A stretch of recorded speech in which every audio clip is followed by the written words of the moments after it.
নবী দেখলেন জাহান্নামের ভিতরে স্তনের সাথে জাহান্নামের বর্ষিবা দিয়ে ঝুলে রেখেছে। নারীগুলো এত চিৎকার মানে আল্লাহর নবী চোখের পানি পেলে হাউ হাউ করে কেঁদে ফেললেন। জিবরাইল, এই নারীগুলো কারা?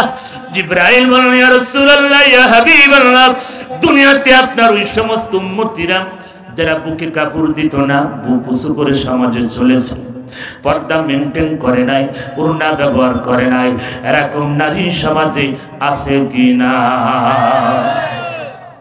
নবী দেখলেন জাহান্নামের ভিতরে স্তনের সাথে জাহান্নামের বর্ষিবা দিয়ে ঝুলে রেখেছে। নারীগুলো এত চিৎকার মানে আল্লাহর নবী চোখের পানি পেলে হাউ হাউ করে কেঁদে ফেললেন। জিবরাইল, আমার উম্মতীদের এত কষ্ট দেয়া হবে রে জিবরাইল, আমি সইতে পারি না রে জিবরাইল। জিবরাইল বলেন, ইয়া রাসূলুল্লাহ, একটু সামনে অগ্রসর হন। কিছুদিন যাওয়ার পরে দেখলেন আর এক শ্রেণীর নারীদেরকে জাহান্নামের ভিতরে মাথার উপরে টকবক টকবক করে আমেরিকায় যেইভাবে দাবানল শুরু হয়েছে রে বাজার, আল্লাহর গজব তাদের উপরে পতিত হচ্ছে। কথা বলেন ঠিক কিনা? আল্লাহ যাকে ধরে আল্লাহ বলে, ইন্না বাতশা রাব্বিকা লাশাদীদ। হে নবী, আমার ধরা পাকড়া খুব কঠিন। আল্লাহ এমন ধরা ধরেছে, দিল্লির মাল দিল্লি চলে গেছে। কথা ঠিক?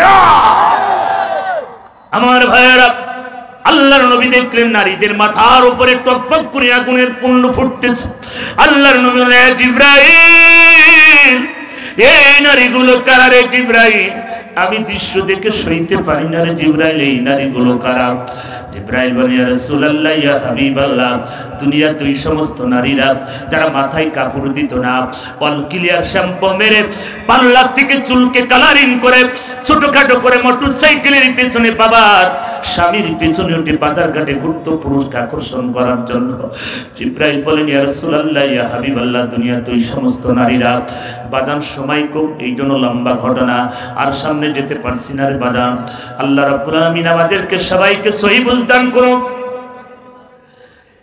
আল্লাহর নবী দৃশ্য দেখলেন, চোখের পানি ফেলে দুনিয়ায় আস।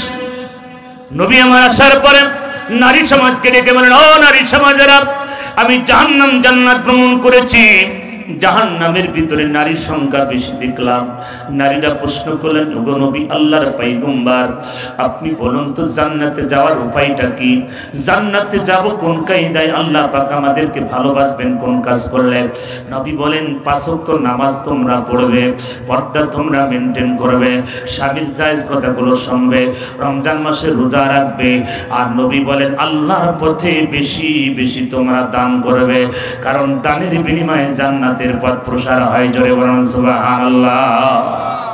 আল্লাহ নবী বললেন, নারী সমাজেরা, আমার মায়েরা, কান দিয়ে শুনি রে মা, আল্লাহর নবী বললেন 5 ওয়াক্ত নামাজ পড়বে, রমজান মাসে রোজা রাখবে, পর্দা মেনটেন করবে, স্বামীর জায়েজ কথাগুলো শুনবে, আর আল্লাহর পথে বেশি বেশি তোমরা দান করবে রে মা। ও ফরিদগঞ্জের মায়েরা, পায়ে হাত রেখে বলি রে মা, দুনিয়ায় কেউ কারণ নয়। স্বামী আপনার আপন হবে না, আপনিও আপনার স্বামীর আপন হবে না। স্বামীর কবরে স্ত্রী যাবে না, স্ত্রীর কবরে স্বামী যাবে না, বাবার কবরে সন্তান যাবে না, সন্তানের কবরে বাবা যাবে না, নেতার কবরে কর্মী যাবে না, কর্মীর কবরে নেতা যাবে না। দুনিয়ায় কেউ কারোর কবরে যাবে না রে বাজান, দুনিয়ায় কেউ কারোর কবরে যাবে না, যাবে শুধু আমল। আমল আছে জান্নাত আছে, আমল নাই জান্নাত নাই। জোরে বলেন কথা ঠিক কিনা?